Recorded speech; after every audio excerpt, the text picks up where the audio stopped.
All right, so we got it hooked up. You can see solar's coming in, it's sending some power out, and it is charging the batteries. I did have some error codes, including an F08 GFDI relay error, and it's because I needed to add this bad boy right here. This neutral, I did not have this. I just had the load in the ground, but I needed to add this neutral, which goes through the trough into my neutral bar right here. Actually, it's just a neutral and grounding bar. And then I also put in the grounding neutral bond screw. So there isn't a ground neutral bond in the Sol Ark. It can only be in one place, is my understanding.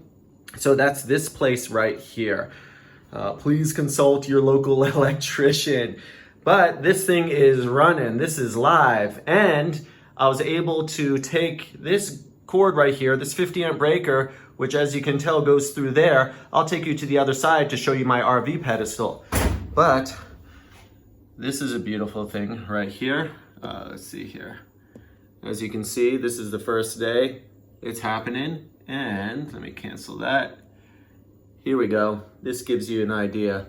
So I've got one array, 125 volts minimum. It's pulling in 1600 watts right now, and it is charging my battery.